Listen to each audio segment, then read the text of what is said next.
ধরুন আপনি content creator হবেন।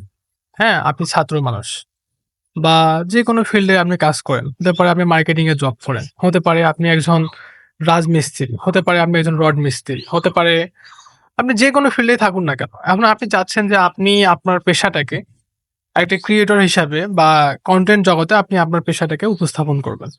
এখন একটা ছাত্র কিভাবে কনটেন্ট ক্রিয়েট করতে পারে? সে এটা কিভাবে করতে পারে? সে যেটা করতে পারে সেটা হচ্ছে যে সে যেহেতু ছাত্র, তো অবশ্যই তার কোনো না কোনো স্পেসিফিক ভাবে বা নির্দিষ্ট কোনো সাবজেক্টের উপর তার নলেজ আছে। সে এই বিষয়টা অনেক ভালো বুঝে বা জানে। তো কি করতে পারে? সে এই বিষয়টা মানুষকে শেখাতে পারে বা মানুষকে বুঝাতে পারে।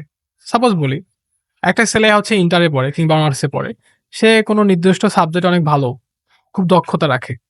সে এই যে সাবজেক্টটা যে পারে, সে মানুষকে এটা অনলাইনের থ্রু বুঝাতে পারে। এবং এভাবে কনটেন্ট সে বানাইতে পারে। একজন রাজমিস্ত্রি আছে, সে আসলে কোথায় কি পরিমাণ রড লাগে, কোথায় কি পরিমাণ ইট লাগে, তার দেয়ালকে কিভাবে পরিপূর্ণ করা যায় এবং কোথায় আসলে কম খরচ হয়, কোথায় বেশি খরচ হয়। এই বিষয়গুলা টিপস গুলা সে শেয়ার করতে পারে। একজন রড মিস্ত্রি সে একটা ছাদের জন্য কি পরিমাণ রড লাগে, কতটুকু স্পেস রাখা লাগে, কোথায় ভালো কোথায় খারাপ। অর্থাৎ সাধারণ গ্রামে বা শহরের মধ্যে পার্থক্য কি থাকে। ইভেন অনেক কিছু সে এখানে শেয়ার করতে পারে। এখন নির্দিষ্ট করে বলাটা খুব কঠিন। আপনি আপনার পেশা থেকে, আপনি আপনার জায়গা থেকে আপনার নিজের ভিতর কি ক্রিয়েটিভিটি আছে, এটাকে আসলে খোঁজা লাগবে আপনাকে। এটা আপনাকে কেউ বের করে দিবে না। কেউ না।